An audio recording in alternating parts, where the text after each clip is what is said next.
Dios le bendiga a cada uno de ustedes. Muy buenos días. El día de hoy vamos a hablar de un tema muy interesante y muy importante para la vida de cada cristiano, porque es la esencia y la base de nuestra bendición. El día de hoy vamos a hablar del tema sobre el diezmo, un tema de lo cual quizás muchos tienen dudas, inquietudes o incertidumbres quizás. Vamos a partir desde un inicio importante, que nos dice la palabra que el primer principio sobre el diezmo es que todo, absolutamente todo, viene de parte de Dios.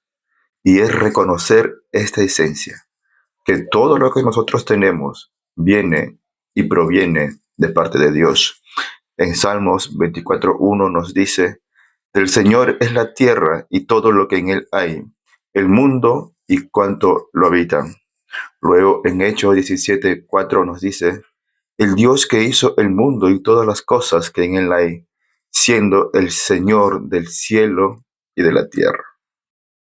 Luego vemos en Colosenses primero 16 nos dice, porque en él fueron creadas todas las cosas, las que hay en los cielos y las que hay en la tierra, visibles e invisibles.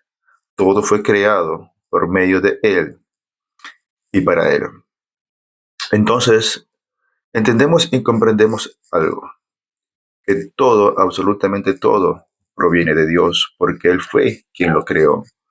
Toda bendición de lo que nosotros tenemos viene de parte de Dios, porque recordemos que en estos tiempos, en esta globalización que nosotros ya conocemos, vemos que absolutamente todo lo que es industria o diferentes manufacturas, eh, la empresa siempre funciona con una materia prima. Por ejemplo, los chips de los celulares, que es muy conocido por todos. ¿De qué está hecho? De silicio, de un mineral. ¿Quién creó este mineral? Lo creó nuestro Señor Jesús. Ahora, asimismo, todo está diversificado en un reino, que es mineral, vegetal o animal. Y todo este reino que conocemos nosotros por cultura, este de acá, ¿qué sucede? Que todo esto lo ha creado Dios. Ahora, en base a esta esencia de que Dios ha creado todo esto, nosotros de qué nos alimentamos, nosotros de qué comemos, absolutamente de lo que Dios ha creado. Entonces, estimados, cuando hablamos del diezmo, significa que esto es una décima parte de lo que nosotros generamos o de lo que nosotros cosechamos en un determinado tiempo. Esto de acá es que representa prácticamente al 10%. Entonces, hay tres etapas muy interesantes que nos habla del diezmo y quizás hay esta duda muy importante. Uno, de la primera etapa es antes de la ley y la otra etapa es durante la ley y la tercera etapa es después de la ley. Entonces, antes de la ley, cuando hablamos de la ley, prácticamente hablamos de la etapa de Moisés. Muchos conocemos prácticamente los 10 mandamientos. Ahora, ¿pero qué sucede? El diezmo existió antes de la ley. Nos habla en Génesis 14, de 17 al 20, nos dice, Abraham rescata a su familiar Lot, quien fue llevado cautivo. Al tener esta victoria, Abraham obtiene un botín y cuando Abraham estaba regresando, salió a recibirlo el rey de Sodoma. Pero previo antes a ello, se le aparece Melquisedec, rey de Salem, quien saca pan y vino y lo bendijo. Esta aparición de Melquisedec es una representación de una teofanía de parte de Dios. En otras palabras, es una manifestación visible de Dios. Entonces, hermano, amigo, en Hebreos 7 nos dice algo muy importante. Dice, el sacerdocio de Melquisedec. Porque este Melquisedec, rey de Salem, sacerdote del Dios Altísimo, quien salió a recibir a Abraham, que volvía de la derrota de los reyes, y le bendijo, a quien asimismo dio a Abraham los diezmos de todo, cuyo nombre significa Rey de Justicia. y también rey de Salem. Esto es rey de paz, sin padre, sin madre, sin genealogía, que no tiene principio ni fin. Entonces, sino que semejante al Hijo de Dios, permanece sacerdote para siempre. Entonces, entendemos que Melquisedec es una representación de Dios, es una teofanía. Ahora, en base a este concepto, ¿qué hace Melquisedec hacia Abraham? Le entrega pan y le entrega vino. Entonces, el pan que representa la palabra de Dios y el vino que representa el Espíritu de Dios. Y esto nosotros recibimos cada día cuando vamos a la iglesia, recibimos palabra de Dios y recibimos la presencia de Dios. Por otro lado, tenemos a Jacob. En Génesis 28, 20 al 22 nos dice, e hizo Jacob voto, diciendo, si fuere Dios conmigo y me guardare en este viaje en que voy, y me diere pan para comer y vestido para vestir, y si volviere en paz a casa de mi padre, Jehová será mi Dios. Y esta piedra que he puesto por señal será casa de Dios, y todo lo que me dieres, el diezmo, apartaré para ti. Entonces vemos que antes de la ley ya se practicaba el diezmo. Vemos lo de Abraham y vemos lo de Jacob. Ahora, ¿esto dónde se establece? Se establece ya de una manera en la ley. En la ley hay tres tipos de diezmo. Conocemos la ley de la etapa de Moisés. Él fue quien inició toda esta etapa. Y esto acaba en Malaquías. Dice entonces, en esta etapa había tres tipos de diezmo. El diezmo levítico, el diezmo de los diezmos y el diezmo para los necesitados. Pero vamos a hablar del diezmo que quizás muchos tienen alguna duda. Y vamos a hablar del diezmo levítico. Dice que en Números 18, 21 al 24 nos dice, y he aquí yo he dado a los hijos de Leví todos los diezmos de Israel por heredad, por su ministerio, por cuanto ellos sirven en el ministerio del tabernáculo de reunión, y no se acercarán más los hijos de Israel al tabernáculo de reunión, para que no lleven pecado por el cual mueran, mas los levitas harán el ejercicio, ¿ya?, de servir en el tabernáculo. Entonces, para vuestros descendientes, y no poseerán heredad entre los hijos de Israel, porque a los levitas he dado por heredad los diezmos de los hijos de Israel, que ofrecerán a Jehová en ofrenda, por lo cual les he dicho, entre los hijos de Israel no poseerán heredad.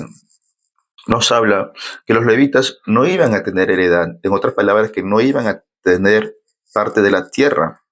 Pero a causa de esto, las otras tribus ya iban a hacer el diezmo o iban a diezmar a los levitas. ¿Por qué? Porque los levitas iban a encargar de qué? De todo el tabernáculo de reunión o el tabernáculo del pacto. Entonces, como ellos iban a trabajar, se iban a dedicar a esta parte y ellos no iban a tener cómo sustentarse, todas las otras tribus iban a diezmar. ¿Para qué? Para que los levitas se puedan sustentar. Entonces, este diezmo levítico es esencial, de la cual nos representa o representa al día de hoy. En estos tiempos, este diezmo levítico representa prácticamente al diezmo que uno da en la iglesia. Pero ¿qué sucede? En Malaquías 3:10 nos dice, traed todos los diezmos al alfolí y haya alimento en casa. Y probadme ahora en esto, dice Jehová de los ejércitos, si no os abriré las ventanas de los cielos y derramaré sobre vosotros bendición hasta que sobreabunden.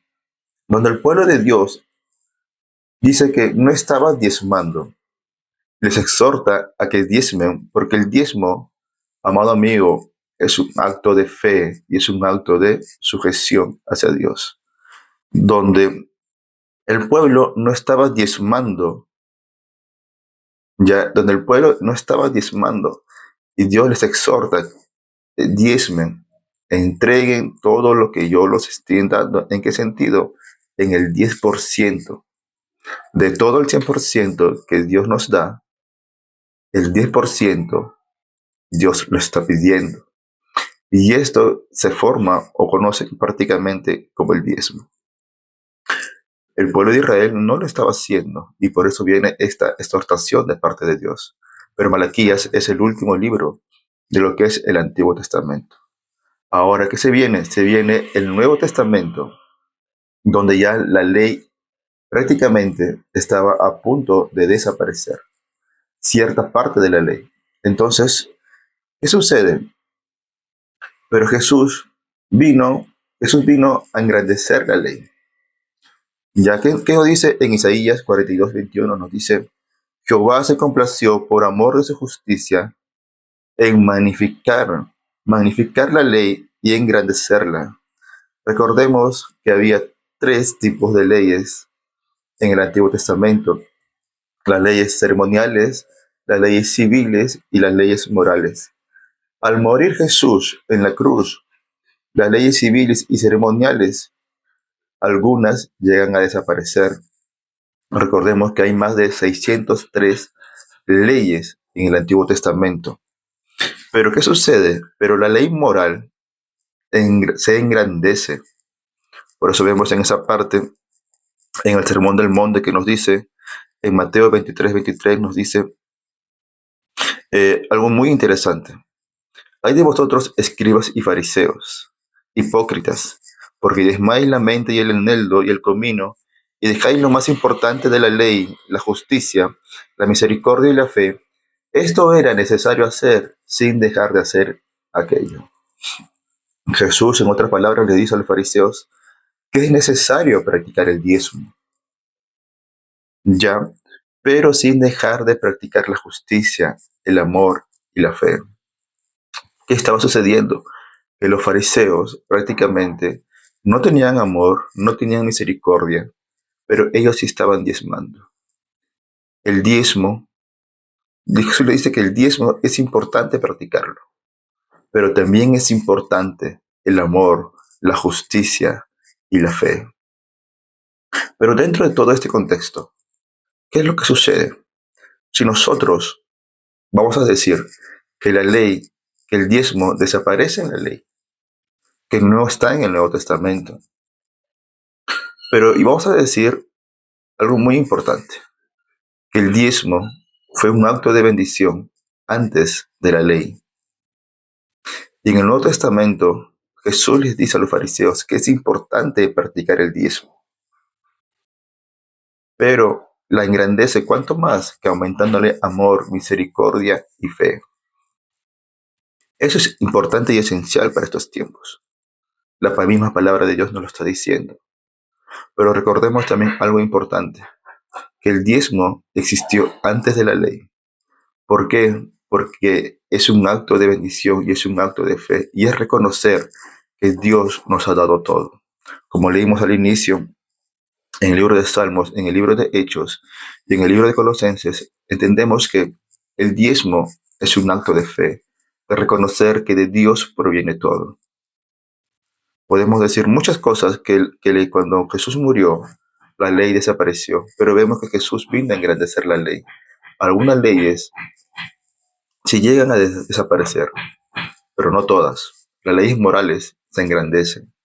Recordemos que hay más de 600 leyes en el Antiguo Testamento.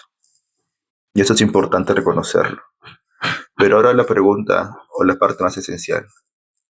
¿Reconocemos que de Dios proviene todo? ¿Reconocemos de lo que nosotros tenemos, Dios es quien nos lo da? ¿O es algo que nosotros lo mismo lo estamos generando?